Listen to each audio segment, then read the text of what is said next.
Hello friend, मैं नवनीत एक बार फिर से आपका स्वागत करता हूं मेरे YouTube channel medicine and biology में। फ्रेंड, बहुत सारे ऐसे यंग मेल या मिडिल एज मैन हैं जो कि दिखने में काफ़ी ज़्यादा हेल्दी हैं। इवन वो अच्छी खासी एक्सरसाइज भी करते हैं, उनका डाइट भी बहुत अच्छा है, वो हेल्दी चीज़ें इस्तेमाल करते हैं, उनको अच्छी नींद भी आती है, वो स्ट्रेस लेवल को भी बहुत अच्छा मैनेज करते हैं।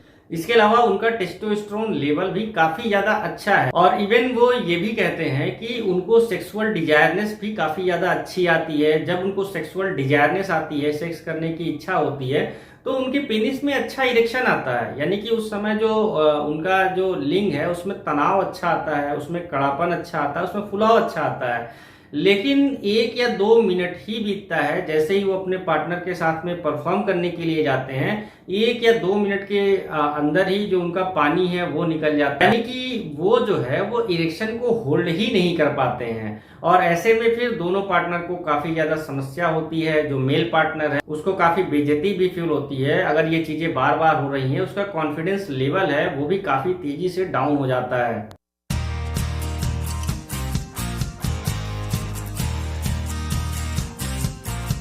अब ये जो समस्या हो रही है जिसमें कि मेल देखने में भी काफी ज्यादा हेल्दी है, उसका हार्मोन लेवल भी ठीक है, वो रेगुलर एक्सरसाइज भी कर रहा है, रेगुलर अच्छी नींद भी ले रहा है, सब कुछ उसका देखने में एकदम से नॉर्मल है, फिर भी वो इस तरह की समस्या से क्यों जूझ रहा है? इसका एक सबसे बड़ा कारण है कि उसके पेनिस में ब्लड की सप्लाई तो अच्छी जा रही है लेकिन ब्लड की सप्लाई रुक नहीं रही है। अब इस तरह की समस्या आपके साथ तब तक बनी रहेगी जब तक कि आपके जो पेनिस है उसमें ब्लड जो है वो रुकेगा नहीं। अगर ब्लड आपके पेनिस में रुकेगा नहीं तो जाहिर सी बात है आपका इरेक्शन होल्ड नहीं होगा और 1 या 2 मिनट के अंदर जो है आपका पानी जो है यानी वीर्य आपका जो है वो निकल जाएगा और आप लंबे समय तक परफॉर्म नहीं कर पाओगे, आपका इरेक्शन जो है वो डाउन हो जाएगा। अब बहुत सारे लोगों को ये भी लगता है कि हो सकता हो ये समस्या स्ट्रेस की वजह से हो रहा है या उनको कुछ हार्मोनल प्रॉब्लम है जिसकी वजह से ये चीजें हो रही है। और लास्टली जब वो सब कुछ चेक भी करा लेते हैं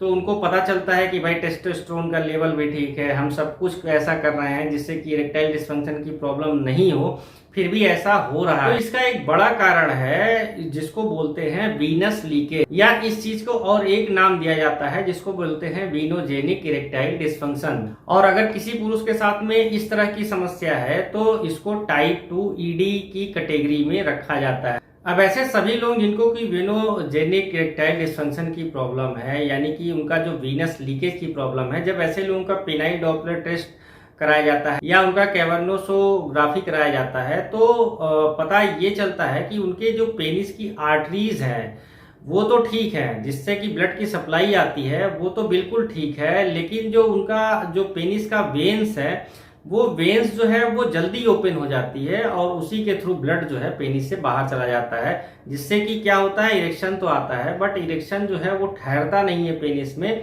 और इरेक्शन बहुत जल्दी डाउन हो जाता है। अब भाई ये तो हो गया कि डायग्नोसिस, आपने पेनाइल डॉपलर टेस्ट करा लिया, अब उसके बाद आपको पता चल गया कि भाई हमको वीनस लीकेज की प्रॉब्लम है इसलिए हम अपने इरेक्शन को होल्ड नहीं कर पा रहे हैं। तो इसका क्या ट्रीटमेंट अवेलेबल है? बिल्कुल इसका ट्रीटमेंट मार्केट में अवेलेबल है और बहुत सारे ऐसे एंड्रोलॉजिस्ट या यूरोलॉजिस्ट है जिनके पास ये फैसिलिटी अवेलेबल है। अब ट्रीटमेंट जानने से पहले हम इसके कुछ कारण भी जान लेते हैं। तो इसका जो सबसे बड़ा कारण हमारी अर्बन लाइफ स्टाइल है। हम लोग एक्सरसाइज जो है लगभग वो ना के बराबर करते हैं, हमारे खाने पीने की चीजें हैं वो दिन पे दिन गड़बड़ ही होती जा रही हैं, स्ट्रेस लेवल को हम दिन पे दिन इम्प्रूव करते जा रहे हैं, दुनिया भर की टेंशन हमारे दिमाग में चलती रहती है। कई सारे लोग तो ऐसे हैं कि दिन में वो कई बार मास्टरबेट कर लेते हैं। बहुत सारे लोग ऐसे हैं जो कि लंबे समय तक टेबल पर बैठकर काम करते हैं, ऑफिसेस में चेयर पर बैठकर काम करते रहते हैं। बहुत ज्यादा स्मोकिंग करने से, बहुत ज्यादा एल्कोहल लेने से भी ये समस्या होती है। पेनाइल डॉपलर टेस्ट में कुछ वैल्यूज को देखा जाता है, जैसे पीक सिस्टोलिक वेलोसिटी क्या है, एंड डायस्टोलिक वेलोसिटी क्या है, रेजिस्टिव इंडेक्स क्या है, जिसका मतलब ये होता है कि आपके पेनिस में ब्लड कितनी देर तक होल्ड हो रहा है। तो इन सारी चीजों को पेनाइल डॉपलर टेस्ट के थ्रू मेजर किया जाता है। पेनाइल डॉपलर टेस्ट के बाद कुछ डॉक्टर्स जो होते हैं वो वीनोजेनिक टेस्ट भी कराते हैं। ये वीनोजेनिक जो टेस्ट होता है वो कॉस्टली होता है, बेसिकली डॉक्टर्स इसको नहीं कराते हैं, लेकिन अगर जरूरत पड़ी तो ये वीनोजेनिक टेस्ट भी डॉक्टर करा सकता है। इसमें आपके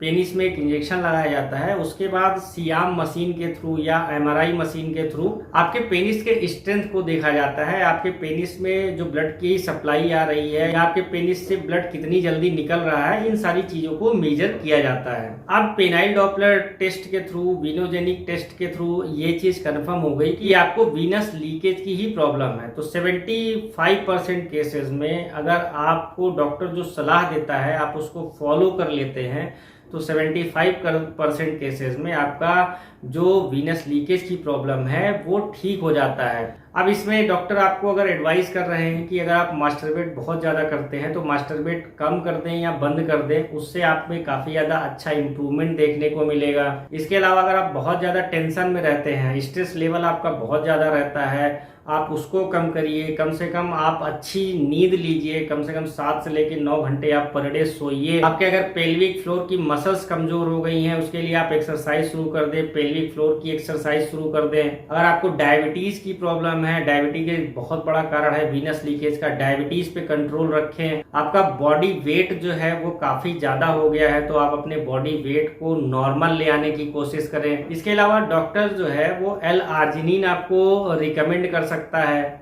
या आपको लो डोज टाडालाफिल रिकमेंड कर सकता है। और जब ये सारी चीजें आप रेगुलर इस्तेमाल करने लगेंगे तो वीनस लीकेज की प्रॉब्लम है वो 75% केसेस में ठीक हो जाता है। अगर इन सारी चीजों को करने के बाद भी, दवाइयों के बाद भी आपका जो वीनस लीकेज की प्रॉब्लम ठीक नहीं होती तो डॉक्टर ऐसे में आपको पी-शॉर्ट थेरेपी भी दे सकते हैं या आपके पेनिस पर शॉक वेव ट्रीटमेंट भी दे सकते हैं। बेसिकली इनका रिजल्ट जो है वो काफी अच्छा है और इसका खर्चा भी सर्जिकल प्रोसीजर्स जो होते हैं उनके कंपेयर में काफी कम होता है। तो डॉक्टर अगर इन सारी चीजों का इस्तेमाल करता है तो अच्छा खासा इंप्रूवमेंट देखने को मिलता है।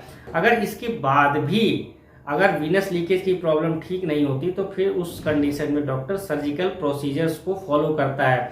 बेसिकली सर्जिकल प्रोसीजर्स जो होते हैं, जो यूरोपियन यूनियन है वो ये कहती है कि आप सर्जिकल प्रोसीजर्स का यूज जो है वो इरेक्टाइल डिस्फंक्शन के केस में ना करिए क्योंकि रिकरेंस की चांसेस बहुत ज्यादा होते हैं। यानी कि एक बार तो आपने सर्जिकल प्रोसीजर्स करा लिए लेकिन हो सकता हो कि दोबारा से आपको ये समस्या हो जाए। ये 100% गारंटीड जो है नहीं होता, इसलिए यूरोपियन यूनियन इसको मना करती है कि आप इस तरह की सर्जिकल प्रोसीजर्स ईडी के केस में नहीं करें। पर अगर आपकी समस्या जो है वो नहीं ठीक हो रही तो आप सर्जिकल प्रोसीजर्स की तरफ जा सकते हैं जिसमें आपका डॉक्टर जो है वो आपका सर्जिकल वीनस लाइगेशन करता है, जिसमें कि आपका जो भी वेन्स है, पेनिस की वेन्स है जहां से लीकेज की प्रॉब्लम आ रही है उसको वो लाइगेट करता है जिससे कि लीकेज की प्रॉब्लम जो है वो ठीक हो जाती है।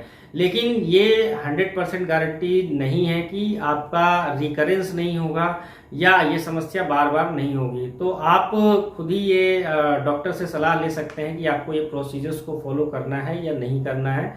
75% केसेस में अगर आप अपनी लाइफ स्टाइल में चेंज करेंगे तो वीनस लीकेज की प्रॉब्लम ठीक हो जाएगी। वीनस लीकेज की और अधिक जानकारी अगर आप चाहते हैं तो आप मेरे कमेंट बॉक्स में कमेंट करके मुझसे पूछ सकते हैं। आपका बहुत बहुत धन्यवाद।